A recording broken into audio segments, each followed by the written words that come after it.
രാമായ രാമചന്ദ്രായ രാമഭദ്രായ വേതസേ രഘുനാഥായ നാഥായ സീതായ പദേ നമ. കൂജന്തൻ രാമരാമേതി മധുരം മധുരാക്ഷരം ആരുഹ്യകവിതാശാഖാം വന്ദേ വാൽമീകികോകിലം. ജാനകീ ജീവനസ്മരണം ജയ ജയ രാമ രാമ. നമസ്കാരം. സനാതനധർമ്മ സംഹിതകൾ പങ്കുവയ്ക്കാനായുള്ള ചാനലായ നാദശ്രീയിലേക്ക് എല്ലാവർക്കും സ്വാഗതം. ചാനൽ സബ്സ്ക്രൈബ് ചെയ്യാനും ലൈക്ക് ചെയ്യാനും ഓർമ്മപ്പെടുത്തിക്കൊള്ളുന്നു. ശ്രീമദ് വാൽമീകി രാമായണത്തിൽ നമ്മൾ കണ്ടത് ഹനുമാൻ ലങ്കയിൽ നിന്ന് തിരിച്ചു വരിക, കിഷ്കിന്ധയിലേക്കുള്ള തിരിച്ചു വരവിൻ്റെ രംഗങ്ങളാണ്. അരിഷ്ടപർവ്വതത്തിലേക്ക് കയറി, തുടർന്ന് സുനാഭം എന്ന് പറഞ്ഞിട്ടൊരു പർവ്വതം ഉണ്ടായിരുന്നു, അത് കൂടെ വന്ന് മഹേന്ദ്രപർവ്വതം അവിടെ എത്തുക. അതാണ് മഹേന്ദ്രപർവ്വതത്തിൽ നിന്നാണ് ഇവിടുന്ന് അങ്ങോട്ട് ചാടിയത്. ഇടയിലാണ് സുനാഭ പർവ്വതം. അങ്ങനെ പർവ്വതത്തിൽ കൂടെ കടന്നിട്ടാണ് എവിടേക്ക് എത്തിയത്, എവിടുന്ന് പുറപ്പെട്ടു അവിടെ എത്തിയത്. എവിടുന്ന് പുറപ്പെട്ടു? മഹേന്ദ്രപർവ്വതത്തിൽ നിന്ന് പുറപ്പെട്ടു. അപ്പോൾ അവിടേക്ക് തിരിച്ചെത്തിയപ്പോൾ ഈ വാനരന്മാരുടെ ആഹ്ലാദ പ്രകടനമാണ് ഒരു സർഗത്തിൽ കുറച്ച് പറയണത്. വേണമല്ലോ, കാരണം അവരുടെയൊക്കെ ജീവിതം തിരിച്ചു കിട്ടുക എന്നുള്ളത്. അല്ലെങ്കിൽ സുഗ്രീവനെ എല്ലാവരെയും ശരിയാക്കും, കശാപ്പാക്കും. സീതയെ കണ്ടില്ലെങ്കിൽ ഇപ്പോൾ ഹനുമാൻ ശരിക്കും വരാണെങ്കിൽ സീതയെ കണ്ട് രാമനെ രക്ഷിക്കുക മാത്രമല്ല ചെയ്തിരിക്കണം, ഈ വാനരന്മാരെ മുഴുവൻ ഇപ്പോൾ രക്ഷിച്ചു. അവരുടെ മുഴുവൻ ജീവിതം രക്ഷിച്ചിട്ടുള്ള സ്ഥാനമാണ് ഹനുമാനുള്ളത്. അപ്പോൾ അവരുടെയൊക്കെ ആ ഒരു ആഹ്ലാദ പ്രകടനം കുറേ ഉണ്ടായി. വലിയ ഗർജനം ചെയ്തു. ഈ വലിയ ഒരു അരിഷ്ടപർവ്വതത്തിൽ അവിടുന്ന് ഇങ്ങോട്ട് കയറി, ലങ്കയിലത്തെ അവിടുന്ന് കയറി ഇങ്ങോട്ട് വന്ന് വലിയ ശബ്ദത്തോടു കൂടിയിട്ട് ഗർജിച്ചു. പിന്നെ ചന്ദ്രൻ ആകാശത്ത് കൂടെ പോണ പോലെയും മേഘങ്ങളുടെ കൂടെ ഒളിഞ്ഞും തെളിഞ്ഞും ഒക്കെ വന്നു എന്നൊക്കെയുള്ള യാത്ര കുറച്ച് പറയേണ്ട. ഒരു ഗരുഡനെ പോലെയാണ് വന്ന് അലറി. വില്ലിൽ നിന്ന് പുറപ്പെട്ട ശരം പോലെ എന്ന് പറയുന്നത് വൻ ശബ്ദത്തോടു കൂടി വാനരൻ അവിടെ എത്തി. സുനാഭപർവ്വതവും കടന്ന് തൊട്ട് തലോടിയിട്ടാണ് മഹേന്ദ്രപർവ്വതത്തിലേക്ക് ചാടിയത്. അപ്പോൾ ഈ അലർച്ച കേട്ടപ്പോൾ തന്നെ വാനരന്മാർക്ക് അറിയണവർക്ക് മനസ്സിലായിരിക്കണു, ഇങ്ങനെ ഒരു അലർച്ച സന്തോഷത്തിൻ്റെ പ്രതീകമാണ്. ഓരോന്നും കേട്ടാൽ അവരവർക്ക് അറിയാലോ എന്താണെന്നുള്ളത്. പ്രത്യേകിച്ച് വാനരന്മാർക്ക് വാനരന്മാരുടെ മനോഗതങ്ങൾ അറിയാം, കണ്ടിരിക്കണു, കാര്യം സാധിച്ചിരിക്കണു. അല്ലെങ്കിൽ ഈ ഒരു അലർച്ച ഒരിക്കലും ഉണ്ടാവില്ല അത്രേ. വാനരന്മാർ എല്ലാവരും കൂടി ചേർന്നു മഹേന്ദ്രപർവ്വതത്തിൻ്റെ അവിടെ ഹനുമാനെ നല്ലൊരു സ്വീകരണം കൊടുക്കണം. അതിനു വേണ്ടിക്കൊണ്ട് എല്ലാവരെയും ജാമ്പവാൻ വിളിച്ചു. എല്ലാവരും ഇങ്ങോട്ട് വരിക, അർജൻറ്റായിട്ടൊരു മീറ്റിംഗ് ഉണ്ട് ഇവിടെ, അതിനുള്ള സംഭവം ഉണ്ടായിട്ടുണ്ട്. ഹനുമാൻ വന്നിട്ടുണ്ട്, നമുക്ക് എല്ലാവർക്കും കൂടി അദ്ദേഹത്തെ സ്വീകരിക്കണം. അങ്ങടും ഇങ്ങടും ഒരു ചാടിയിട്ടും, ഒരു മരത്തിൽ നിന്ന് മറ്റൊരു മരത്തിലേക്ക് ചാടിയിട്ടും ആഹ്ലാദം അവർ പ്രകടിപ്പിച്ചു. മഹേന്ദ്രപർവ്വതത്തിൽ എല്ലാവരും വന്നെത്തി ഹനുമാനെ കൈകൂപ്പി. അവർ ആ പർവ്വതത്തിൽ കൂടി ഹനുമാൻ ഈ മഹേന്ദ്രപർവ്വതത്തിൽ വന്ന് ഒരു വീഴ്ച വീണ പോലെ എന്നാണ്, ചാടുകയാണല്ലോ, അവിടുന്ന് ഇങ്ങോട്ട് ചാടി ആ മഹേന്ദ്രപർവ്വതത്തിൽ വന്ന് വീണു. ലാൻഡ് ചെയ്യുക എന്ന് വേണമെങ്കിൽ പറയാം ഇന്നത്തെ ഭാഷയിൽ. അവിടെ വന്നുകൂടി എല്ലാവരും ഹനുമാനെ വന്ദിച്ചു. ഹനുമാൻ ജാമ്പവാദികളെ തിരിച്ച് വന്ദിച്ചു. അംഗദനെ ചേർത്ത് പിടിച്ചു. അംഗദൻ കുട്ടിയപ്പോൾ ഒരു പ്രായം കുറഞ്ഞ ആളല്ലേ, ഒരു കൗതുകത്തോടു കൂടി വാത്സല്യത്തോടു കൂടി പിടിച്ചു. കായ്കൾ, കിഴങ്ങുകൾ മുതലായിട്ടതെല്ലാം പറിച്ച് ഹനുമാനെ സ്വീകരിച്ചു. മര്യാദയ്ക്ക് ഭക്ഷണമൊന്നും കഴിച്ചിട്ടുണ്ടാവില്ലല്ലോ കുറേ ദിവസമായിട്ട്. രാമപത്നിയെ കാണാനുള്ള ശ്രമമല്ലേ, അതിലിടയ്ക്ക് എന്ത് ഭക്ഷണമാണ്. അപ്പോൾ അതൊക്കെ വേണം എന്ന് വിചാരിച്ച് കായകൾ, കിഴങ്ങ് ഒക്കെ പറിച്ച് വെള്ളം മുതലായിട്ട് ഇതൊക്കെ കൊടുത്ത് അങ്ങനെ സൽക്കരിച്ച് ആദ്യം ഹനുമാൻ്റെ ക്ഷീണം തീർക്കുക. ഹനുമാൻ പറഞ്ഞു, സതാഭ്യാം പൂജിത പൂജ്യ കപിഭിശ്ച പ്രസാദിതം ദൃഷ്ട്വാ ദേവീതി വിക്രാന്ത സംക്ഷേപേണ നിവേദയൽ. പറയാനൊക്കെ കുറച്ച് കാര്യങ്ങളൊക്കെ ഉണ്ട്, അതൊക്കെ അവിടെ നിൽക്കട്ടെ എന്നുള്ള നിലയ്ക്ക് ഏറ്റവും അവർക്ക് കേൾക്കാൻ ആഗ്രഹമുള്ള വാക്ക് ദൃഷ്ടാദേവി. സീതയെ കണ്ടു എന്നല്ല, കണ്ടിതു സീതയെ. ഇത് അങ്ങനെ പറഞ്ഞത് സീതയെ കണ്ടുവോ കണ്ടില്ലയോ എന്ന സംശയം ഇവർക്ക് ഉണ്ടാവാൻ പാടില്ല. ക്രിയ ആദ്യം വെച്ചു, കണ്ടിതു സീതയെ. അതുകൊണ്ട് ദൃഷ്ടാദേവീതി വിക്രാന്ത സംക്ഷേപേണ നിവേദ. സീതയെ കണ്ടു കേട്ടോ എന്ന് ഏറ്റവും ചുരുക്കി 2 വാക്കിൽ പറഞ്ഞു. നീ വിസ്തരിക്കുന്നുണ്ട്, നീ വിസ്തരിക്കാൻ പുറപ്പെട്ടാൽ കുറച്ചൊന്നും അല്ല ഉള്ളൂ. സുരസ എതിർത്തത്, മൈനാകം വിശ്രമിക്കുക, അങ്ങനെയുള്ള കാര്യങ്ങൾ കുറേ ഉണ്ട്. സീതയുടെ അവസ്ഥ, രാവണൻ്റെ വരവ്, എന്തൊക്കെ കാര്യങ്ങൾ പറയാനുണ്ട്, ഒക്കെ അവിടെ ഇരിക്കണു. ദൃഷ്ടാദേവീതി എന്ന് പറഞ്ഞുകൊണ്ട് വിക്രാന്ത സംക്ഷേപേണ നിവേദയത്, ദേവിയെ കണ്ടു എന്ന് മാത്രം ചുരുക്കി പറഞ്ഞു. അംഗദനെ വാത്സല്യത്തോടുകൂടി പിടിച്ചടുത്തിരുത്തി. എങ്ങനെ കണ്ടു എന്ന് പിന്നെ പറഞ്ഞു. അശോകവനികാ സംസ്ഥാദിഷ്ട സാ ജനകാത്മജാരിക്ഷ്യമാണാസു ഘോരാഭി രാക്ഷസീവി അനിന്ദിത. ഒട്ടും തന്നെ തൻ്റെ യശസ്സിന് കളങ്കം ചാർത്താത്ത രാമപത്നിയായിട്ടുള്ള സീത വളരെ വേദന ഉണ്ടാക്കുന്ന രീതിയിലാണ് കണ്ടത്. രാക്ഷസീഭി പരിവൃത, രാക്ഷസിമാരാൽ ചുറ്റപ്പെട്ടിട്ടും ഭീഷണിപ്പെടുത്തപ്പെട്ടിട്ടും ചീത്ത പറഞ്ഞുകൊണ്ടും മര്യാദയ്ക്ക് ഭക്ഷണാദികളില്ലാതെ ഏകവേണീധര, തലമുടിയൊന്നും വേണ്ട പോലെ നേരെയാക്കാതെ വൃത്തിയില്ലാത്ത വസ്ത്രം, അപ്പോഴന്ന് പോയ വസ്ത്രം തന്നെ കുറേ ദിവസം അതാ വസ്ത്രം മാറ്റുകയോ അങ്ങനെയൊന്നും ചെയ്യാതെ വളരെയേറെ ദുഃഖിച്ചുകൊണ്ട് ഞാൻ കണ്ടു. കേട്ട സമയത്ത് ആ മാനവന്മാർ ഗർജിച്ചു, കോലാഹലം കൂട്ടി, ആരവുണ്ടാക്കി, അലറി സന്തോഷം പ്രകടിപ്പിച്ചു. ഉച്ഛ്രിതലാങ്കൂല പ്രകൃഷ്ട കവികുഞ്ച. ഉച്ഛ്രിതലാങ്കൂല, വാല് ശക്തിയായിട്ട് വീശി ചിലർ, ഉറക്കെ ശബ്ദമുണ്ടാക്കി. ചില ആൾക്കാർ പരസ്പരം കെട്ടിപ്പിടിച്ചിട്ടും മുന്തിയിട്ടും തള്ളിയിട്ടും ആഹ്ലാദം പ്രകടിപ്പിച്ചു എന്ന് പറയുകയാണ്. അങ്ങനെ ഹനുമാനെ ആലിംഗനം ചെയ്തു ചിലർ. എല്ലാവരും ചേർന്ന് പറഞ്ഞു, അയ്യോ നമുക്ക് നല്ലൊരു വർത്തമാനം രാമന് കൊടുക്കാറായല്ലോ, ആകാംക്ഷയോടുകൂടി ഇരിക്കുന്ന രാമന് നല്ലൊരു വാർത്ത കൊടുക്കാൻ നമുക്ക് സാധിച്ചല്ലോ എന്ന് അവരെല്ലാവരും ചേർന്ന് അങ്ങനെ പറയാൻ. ദിഷ്ട്യാ ദേവി രാമപത്നി യശസ്വിനി ദിഷ്ട്യാ തിഷ്ടതി കാകുൽസ്ഥ ശോകസീതാ വിയോഗജം. സീതയിൽ നിന്നുണ്ടായിട്ടുള്ള ആ ദുഃഖം ഇതാ രാമൻ ത്യജിക്കാൻ പോവുകയാണ്. വലിയ ഒരു സന്ദർഭമാണ്. ഇത്ര മാസങ്ങളായി സഹിക്കാൻ വയ്യാത്ത ദുഃഖത്തിലാണ് രാമൻ ഇരിക്കണത്. എൻ്റെ പത്നി എവിടേക്കാ പോയി നിശ്ചയില്ലാതിരിക്കുക എന്നുള്ളൊരവസ്ഥ ഇങ്ങനെ ആലോചിച്ചാൽ അല്ലേ, തിരിച്ചെത്തിയതായിട്ടുള്ള ആനന്ദം രാമനെ നമുക്കിനി കാണാമല്ലോ. ആ ആനന്ദം നമുക്കെല്ലാവർക്കും പങ്കുവയ്ക്കുകയും ചെയ്യാം. എല്ലാ വാനരന്മാരും പാറകളുടെ മുകളിൽ അങ്ങനെ ഇരുന്നു. പരിവാര്യ പ്രമുദിത പേജിരേ വിപുല ശില, വലിയൊരു കല്ല്, ഒരു പാറ, അതിൻ്റെ മുകളിൽ ഇരുന്നു. ഹനുമാൻ ഇവർക്ക് അഭിമുഖമായിട്ട് ഇരിക്കണ പറയണത് കേൾക്കാൻ വേണ്ടിയിട്ടുള്ള ആകാംക്ഷയോടെ ഇരിക്കുകയാണ് അവരൊക്കെ.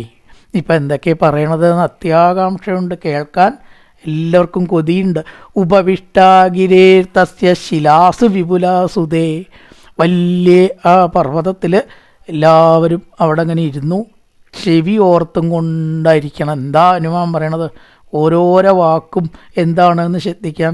ഹനുമത കീർത്തിമത യശസ്സിന തഥാംഗദേനാം ഗദനബാഹുന നദബദ്ധബാഹുന, കൈ കൂപ്പിയതായിട്ടുള്ള ആ വാനരന്മാരാൽ ശ്രീയോടെ ഹനുമാൻ ഇങ്ങനെ വിളങ്ങി. ഈശ്വരകഥ പറയാൻ പുറപ്പെടുമ്പോൾ ഒരു ശ്രീ ഉണ്ടാവും, ഇത്രയും മുഖത്ത് ആരുടെയാലും ശ്രീയും ഉണ്ടാവും, ചിരിയും ഉണ്ടാവും അല്ലേ, ചെറുതായിട്ടൊരു പുഞ്ചിരി ഉണ്ടാവും, ശ്രീ ഉണ്ടാവും. നമ്മുടെ ശ്രീ വിളങ്ങി.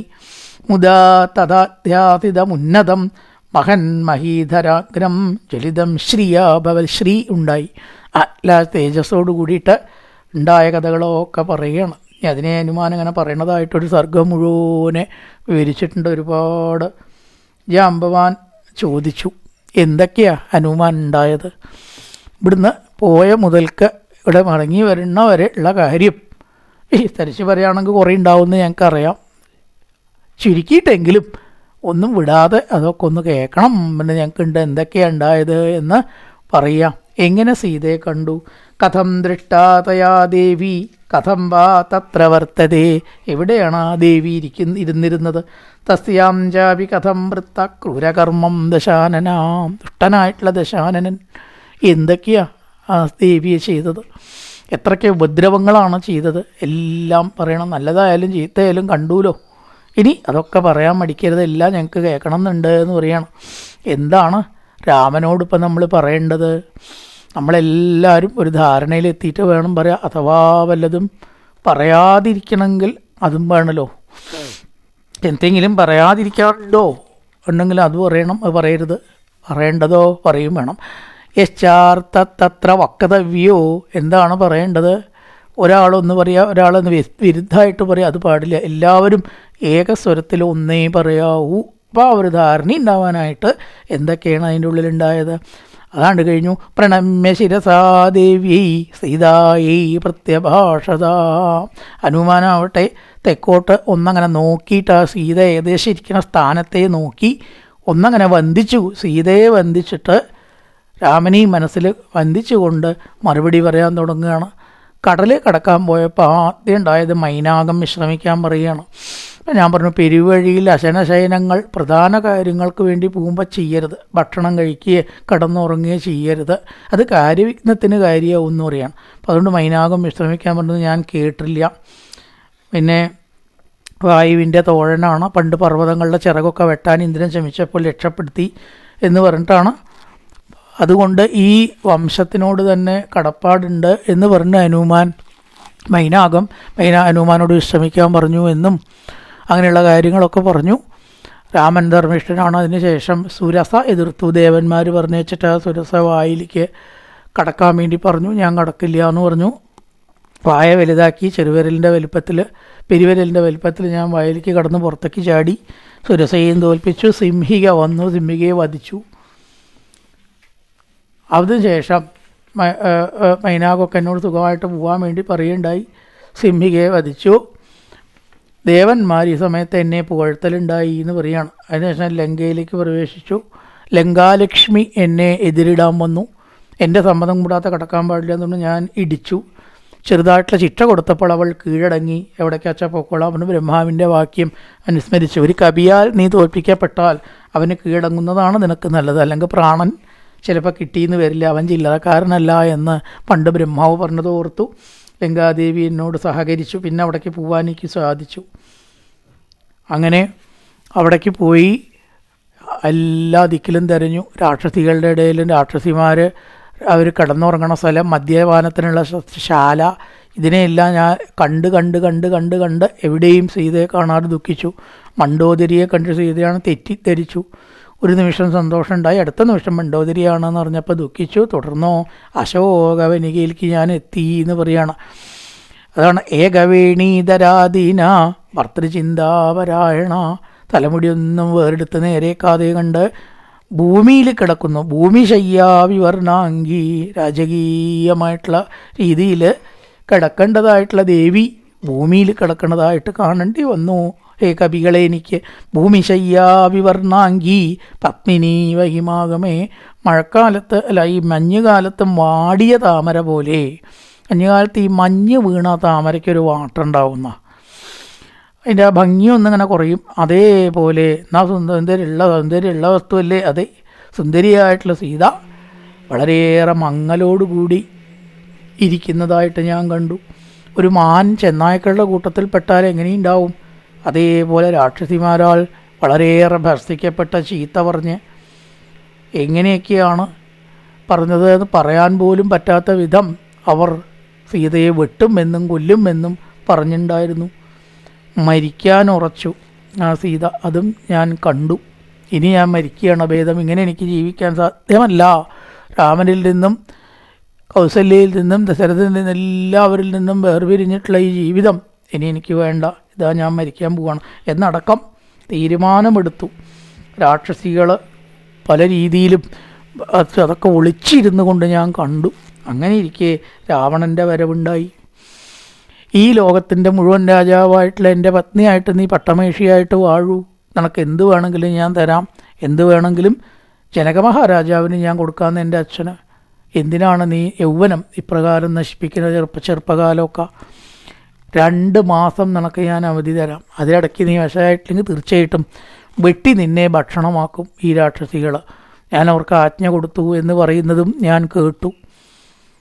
അത് ഇങ്ങനെ കേട്ടതോട് കൂടിയിട്ടാണ് സീത രാവണനോട് പറഞ്ഞു, രാവണ, നീ ധർമ്മജ്ഞനാണ്, പല കാര്യങ്ങളും നീ നല്ലത് ചെയ്തിട്ടുണ്ട്, അതിൻ്റെ ബലമൊക്കെ നീ അനുഭവിച്ചിട്ടുണ്ട്, ആ സുഖം. പക്ഷേ ഇതാ ഈ ചെയ്ത ദുഷ്കർമ്മത്തിൻ്റെ ബലം അധികം താമസിയാതെ നിനക്ക് വരും. ഭർത്താവില്ലാത്തതായിട്ടുള്ള എന്നെ ഒന്ന് വെറുതെ ഇരിക്കാൻ പോലും സമ്മതിക്കാതെ ഇവിടെ വന്നിട്ടുള്ള ഈ ശല്യം ചെയ്യലുണ്ടല്ലോ, ഇത് നിനക്ക് അപാരമായിട്ടുള്ള നാശത്തെ വരുത്തും എന്നിങ്ങനെ പറയുന്നു. ചില രാക്ഷസികൾ രാവണനോട് പറഞ്ഞു, ഞങ്ങളൊക്കെ ഇവിടെ ഉണ്ടാകുമ്പോൾ എന്തിനാണ് അങ്ങ് സീതയെ ഇങ്ങനെ ആഗ്രഹിക്കണം എന്ന് ചിലരൊക്കെ ചോദിച്ചു. 2 മാസം അവധി കൊടുത്തു. രാക്ഷസികൾ അവരാൽ കഴിയുന്നതെല്ലാം പറഞ്ഞു നോക്കി. പിന്നെ കുറേ കഴിഞ്ഞപ്പോൾ അവർ ഉറങ്ങി. സീതയാവട്ടെ ഉറങ്ങിയില്ല, കരഞ്ഞു എന്ന് പറയണം.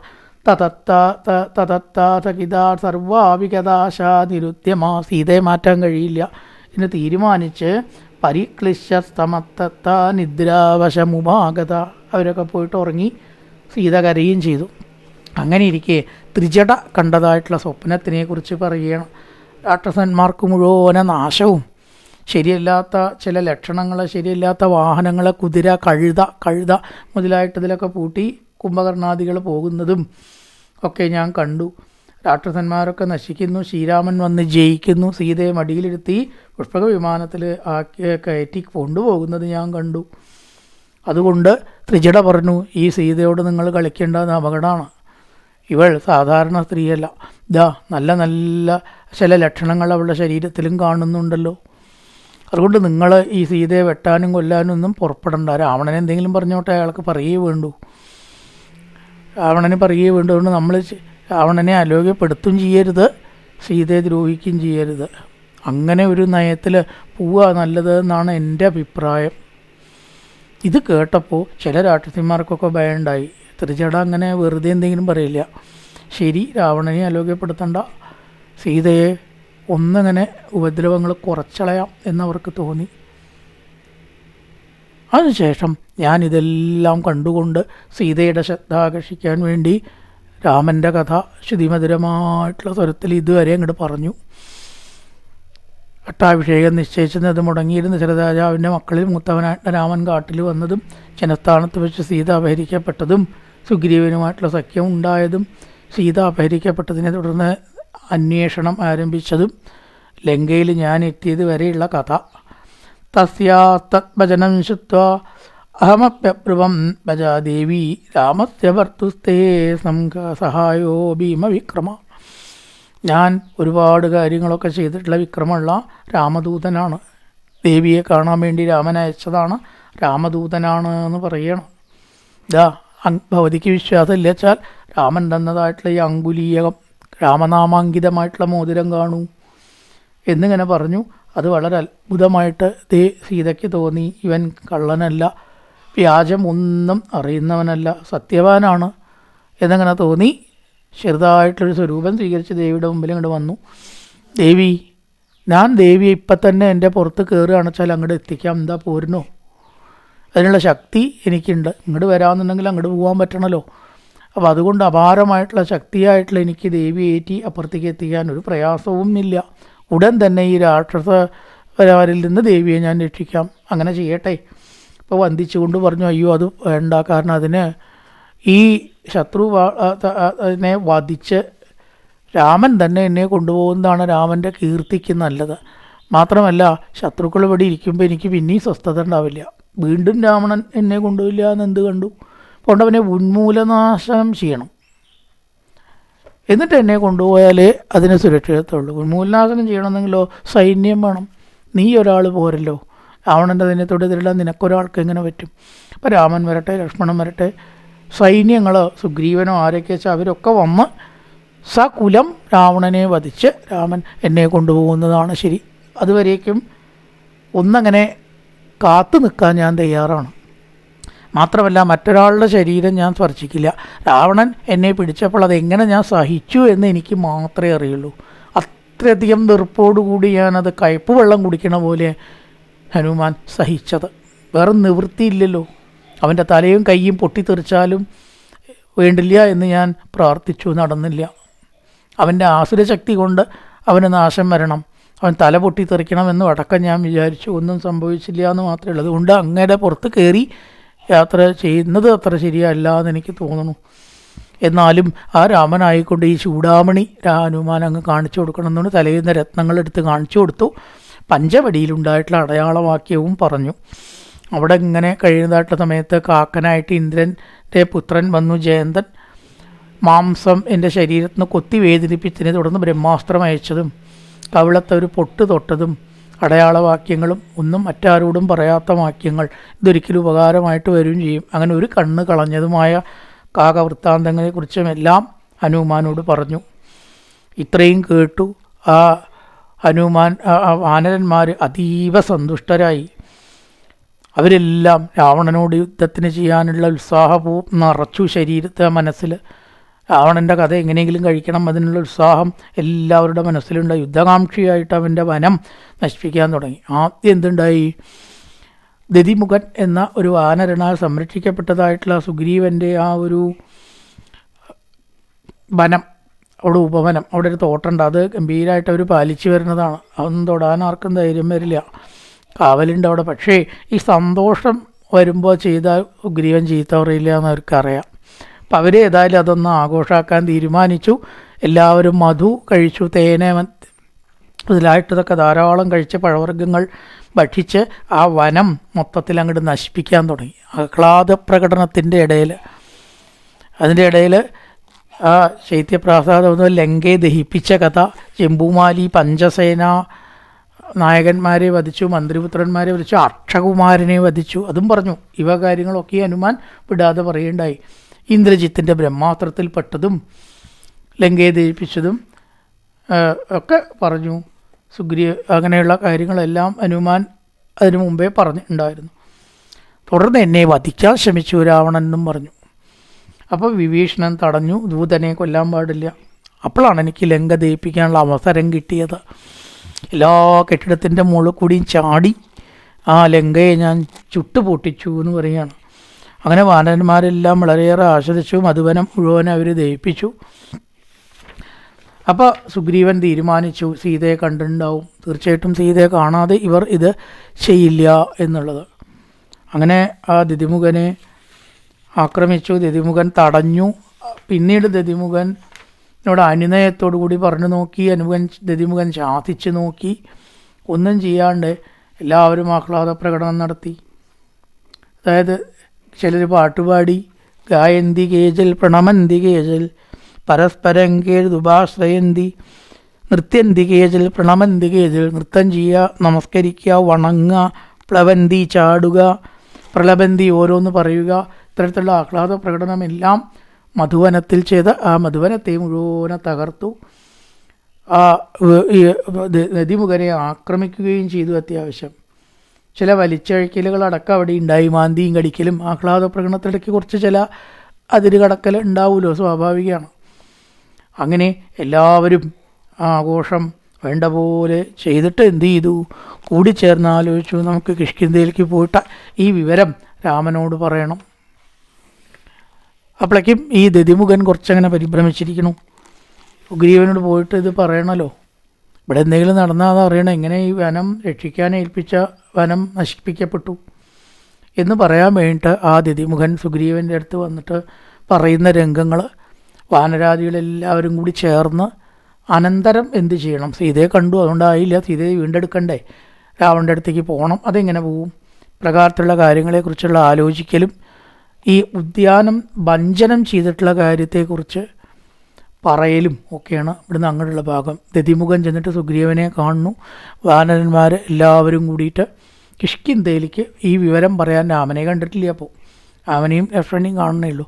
ആ രംഗങ്ങളൊക്കെ തുടർന്ന് പറയുകയാണ്. പൂർവൻ രാമതപോവനാധിഗമനം മത്വാ മൃഗങ്കാഞ്ചനം വൈദേഹീകരണം ജടായുമരണം സുഗ്രീവ സംഭാഷണം ബാലീനിഗ്രഹണന്തമുദ്രധരണം ലങ്കാപുരി ദാഹനം പശ്ചാത് കുംഭകർണനിധനം മേ തത്യരാമായണം രാമായ രാമചന്ദ്രായ രാമഭദ്രായ വേദസേ രഘുനാഥായ നാഥായ സീതായ പദേ നമ.